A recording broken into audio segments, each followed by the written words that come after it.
안녕하세요. 메디컬 라이프의 고세롬입니다. 네, 살다 보면요. 한두 번씩은 어깨에 통증을 느끼시는 경우가 있죠. 이럴 때 잠시 쉬거나 혹은 가벼운 지압만으로 통증이 사라지는가 하면 어떻게 해도 통증이 사라지지 않는 경우가 있습니다. 오늘은 심한 통증으로 일상생활에 지장을 주는 어깨 질환에 대해 알아보도록 하겠습니다.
오늘 말씀을 위해 통증의학과 전문의 이상희 관장 자리하셨습니다. 안녕하세요. 네, 안녕하세요. 먼저 어깨관절의 구조에 대해 아는 것이 중요할 것 같은데요. 어깨관절의 구조, 어떻게 이루어져 있나요?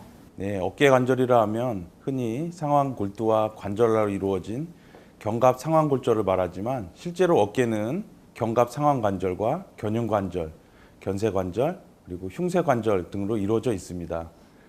어깨관절은 비교적 안정적인 볼 소켓 구조로 되어 있는데 골 조직에 의한 제한이 없고 유연한 관절막이 덮고 있어서 매우 자유로운 운동이 가능합니다.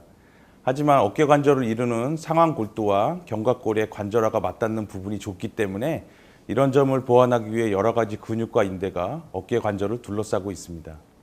네, 어깨를 이루고 있는 구조물들이 많다 보니까 발생할 수 있는 질환들도 많을 것 같은데요.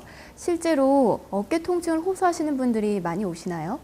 네, 요즘은 스포츠 활동을 많이 하고 있기 때문에 어깨 관절에 통증을 호소하는 분들이 많이 늘어나고 있습니다. 어깨는 임상 의사가 허리 다음으로 많이 접하는 통증 부위이고 특히 젊은 20대, 30대 분들은 야구라든지 여러 가지 스포츠 활동 때문에 다쳐서 오는 경우가 많고 특히 30대 여성은 석회화 건염으로 40, 50대 중장년층의 경우에는 오십견이나 회전근개 질환, 충돌증후군, 관절염 같은 질환으로 병원을 찾고 있습니다. 네, 그럼 이 어깨 질환 중에 많은 분들이 알고 계시는 오십견, 40도 아니고 60도 아니고 오십견, 이 오십견이란 질병은 어떤 질병인가요? 흔히 오십견으로 알려져 있는 질환은 40대나 50대에 갑작스럽게 어깨에 통증이 온다고 해서 오십견으로 알려져 있습니다.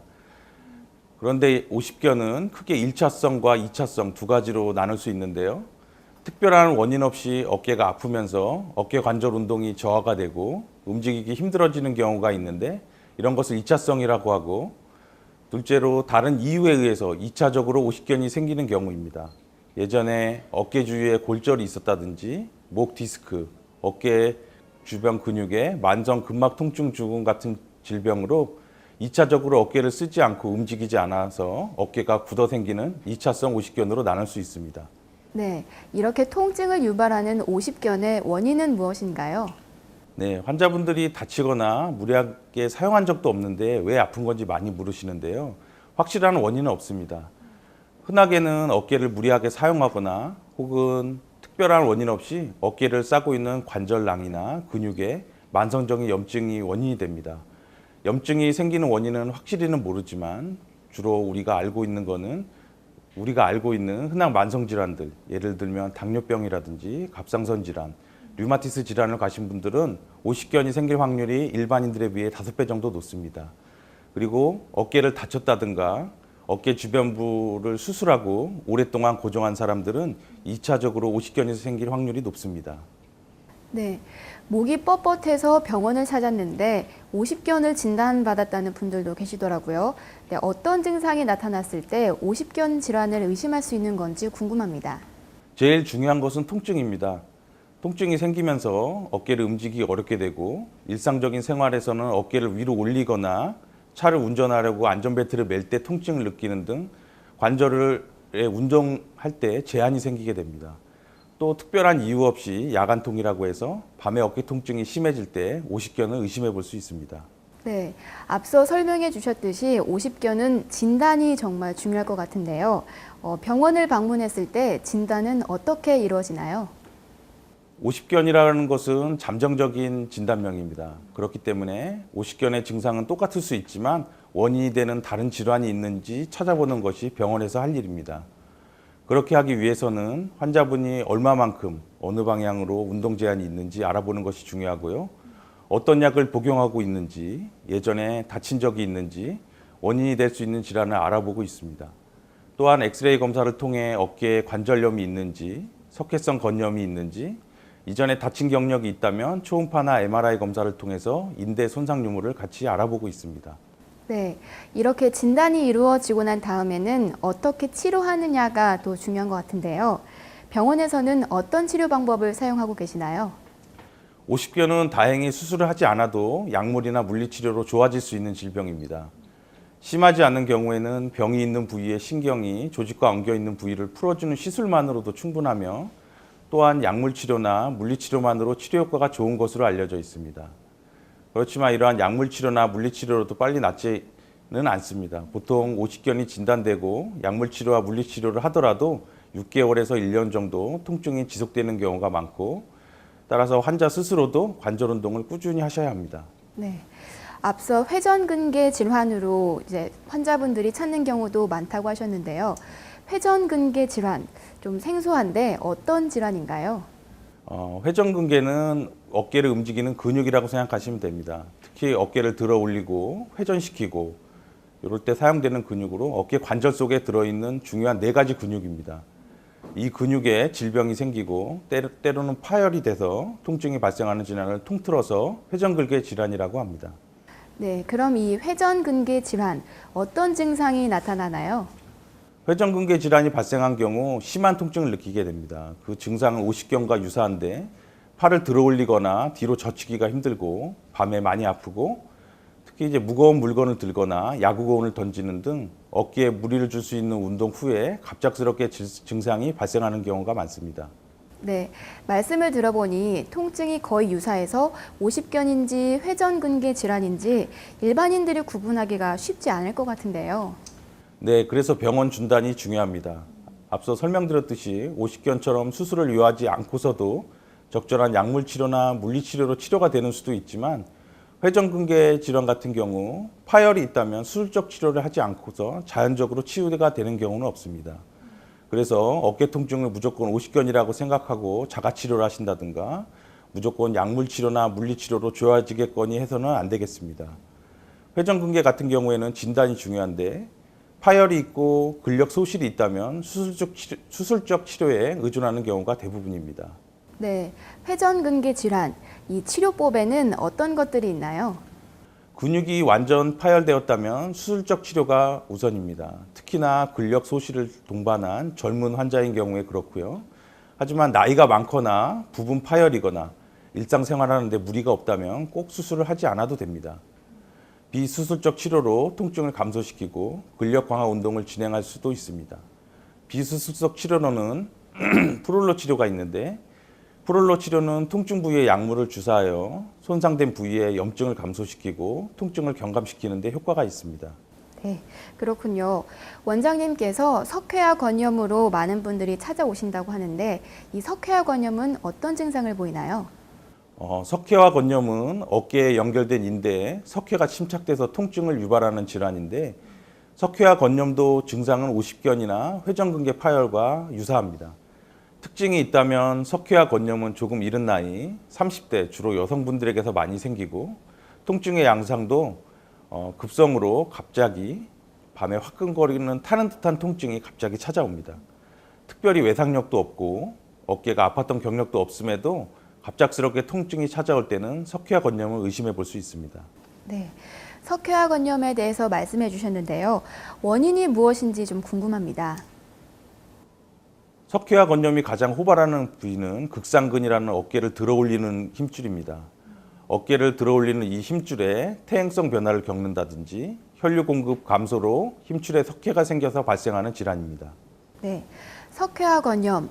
아무래도 어깨에서 무언가를 빼내야 하는 것이기 때문에 다른 것과는 치료 방법이 좀 다를 것 같아요. 어떻습니까? 석회화 건염도 수술적 치료 말고도 약물이나 그 외 치료법으로 치료가 가능한 질환입니다. 약물 치료나 주사기로 석회화된 물질을 뽑아내거나 약물을 주입해서 치료를 하게 됩니다. 또 많이 하는 치료로는 최외 충격파 치료라고 해서 석회 성분을 용해시키고 단단히 굳어진 석회질이 있는 경우 파괴를 시켜서 저절로 흡수하게끔 하는 치료가 알려져 있습니다. 네. 아까 50견 같은 경우에는 그 치료 기간이 반년에서 길게는 1년 정도 걸린다고 하셨는데요. 이 석회화 건염의 치료 기간은 어느 정도 되나요? 석회화 건염은 보통 일주일 정도의 약물 치료를 하면 환자분이 통증의 경감을 확실히 느끼고 증상이 많이 좋아졌다고 말씀하시는 분들이 많습니다. 또 비수술적 치료가 상당히 효과가 좋기 때문에 치료 기간이 긴 50견과 수술이 필요한 회전근개 파열이나 재발성 탈구 등에 비하면 치료가 한결 빠르고 환자의 만족도도 높습니다. 네, 그렇군요. 그럼 지금까지 말씀해 주신 여러 어깨 질환으로 고생하시는 환자분들께 조언 한 말씀 부탁드릴게요. 어깨 질환이 점점 많아지고 있는 추세인 것 같습니다. 중장년층이 되셔도 스포츠 활동이 매우 활발하셔서 거기에 따른 어깨 통증도 많이 증가하는 추세에 있습니다.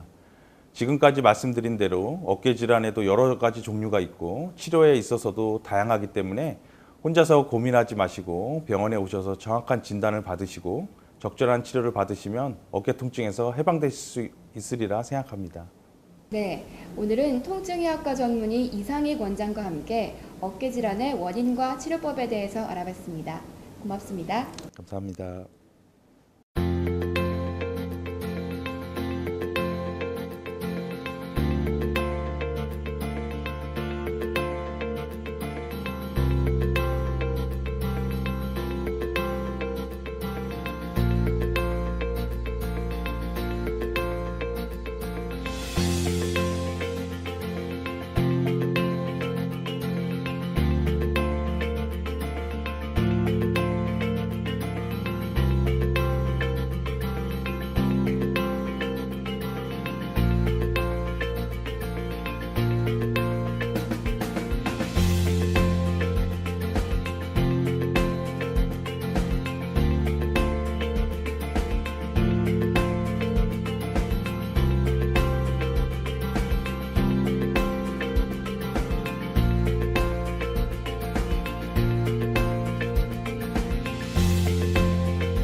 동시에 가벼운 근력 운동을 해주는 것이 어깨 건강에 도움이 된다고 합니다.